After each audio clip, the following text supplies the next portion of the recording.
नमस्कार दोस्तों, मैं हूं सौरभ और आज हम आए हुए हैं लखीमपुर के उन जुझारू सामाजिक कार्यकर्ता दीपक पुरी जी के पास में। जी हाँ, उन्होंने इस चीज़ का वाकई में प्रमाण दिया है कि एक आदमी कितना बड़ा काम कर सकता है, जिसका इन्होंने प्रमाण साक्षात रूप से आप लोगों को दिख रहा है। जी हाँ, सबसे बड़ी चीज़ आज की डेट में जो लखीमपुर में ऑक्सीजन की समस्या चल रही थी, जिसके लिए इन्होंने एक क्रांतिकारी परिवर्तन लाया। इतना ही बड़ा नहीं परिवर्तन, उन्होंने फेसबुक से इस क्रांति को लाकर ऐसा कर दिया कि लखीमपुर का प्रत्येक युवा अपनी एक शक्ति बना के इस चीज़ को दिखाने लगा कि मुझे योगी जी ऑक्सीजन दीजिए, ऑक्सीजन दीजिए। बड़े बड़े अधिकारी लखीमपुर में इस विजिट को देखकर आ गए।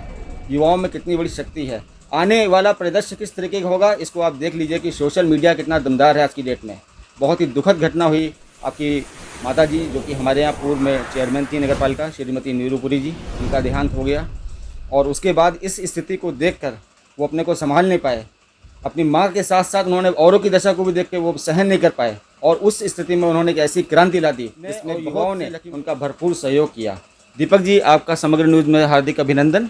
और मैं आपसे पूछता हूं कि ये आपने किस तरीके से, मेरी माता जी का स्वास्थ्य सही नहीं था, जिला अस्पताल में एडमिट थी। वो रात एक ऐसी रात थी कि सारी सुविधाएं तो हमारे पास थीं। तो उस विषय में मैं नीचे जब इमरजेंसी में बैठा था तो मैंने जब 1 घंटे में 18 मौतें देखी बिना ऑक्सीजन के। लोग तड़प रहे थे।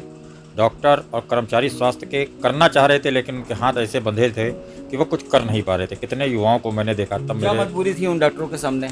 ऑक्सीजन नहीं थी। जो 2-3 ऑक्सीजन के छोटे छोटे उनके पास सिलेंडर थे, वो जिसको लगा देते थे तो कोई छोड़ना नहीं चाह रहा था। ऐसा लग रहा था अफरा तफरी कि लोग आपस में ही लड़के एक दूसरे से छीन लेंगे अपने परिजन को बचाने के लिए। और उसी रात जब मेरी माता जी का देहांत हुआ तो जब मैं घर पर बैठा था, मैं निकल नहीं सकता था, क्रियाक्रम मैंने किया था। तो ये सोचा बैठ के कि माँ तो चली गई है, लेकिन और लोगों को भी ज़िंदगी चाहिए यहाँ के बचाने के लिए। तो मेरे पास एक सशक्त माध्यम, जिसके लिए मुझे कहा जाता है कि सोशल मीडिया के लिए, तो मैंने कहा एक बार इसको भी देखा जाए कि लोग मुझे कितना चाहते हैं। मैंने लोगों से आह्वान किया और जब मैंने करा तो मुझे लगा कि कुछ लोग ही आएंगे, लेकिन युवा साथी और ख़ास तौर से शिक्षिकाएँ और इस महिलाएँ और बच्चों ने जिस तरीके से साथ दिया है वो भूलने वाला नहीं है। और आखिर में जीत जनता की हुई। उन्होंने हिला के रख दिया कि जब जनता जागरूक होती है तो उसके आगे कोई दल नहीं, कोई जात नहीं, कोई धर्म नहीं। क्या आप मानते हैं कि आने वाले चुनाव होगा तो लोगों की, जनता की डिमांड क्या होगी? ये नहीं होगी सड़कें बनवाएं, कि ये करवाएं, कि मेडिकल की सुविधाएं बढ़ाएं, कि मेडिकल हॉस्पिटल बड़े बड़े बने? क्या सुविधाएं होंगी उनकी, मतलब उनकी आगे आने वाले टाइम पे उनकी मांगे क्या होंगी? ये जो इतना बड़ा केस हुआ है, कोविड का चल रहा है, आज की डेट में भी बहुत लोग की मृत्यु हो रही है, इसके बारे में आप क्या कहना चाहेंगे? ये कहा गया है कि युवाओं से कि आप अपनी जो मूलभूत सुविधाएं उनकी आवाज़ उठाएं, लेकिन जब चुनाव आता है तो एक इसको महापर्व मानते हुए लोग जाति में बढ़ जाते हैं और धर्म में बढ़ जाते हैं। कभी कोई ध्यान नहीं देता, लेकिन जब आपदाएं आती हैं तब उनको समझ में आता है कि जो कुछ किया वो गलत किया। आखिर में आज के युवाओं को आगे आना होगा और अपनी जो मूलभूत सुविधाएँ हैं, चाहे वो शिक्षा का अधिकार हो, चाहे स्वास्थ्य का हो, चाहे अच्छे पानी का हो, इसकी आवाज़ उठानी पड़ेगी। और इन्हीं सब चीज़ों को देख के ही हमें आगे अपना जनप्रतिनिधि चुनना होगा।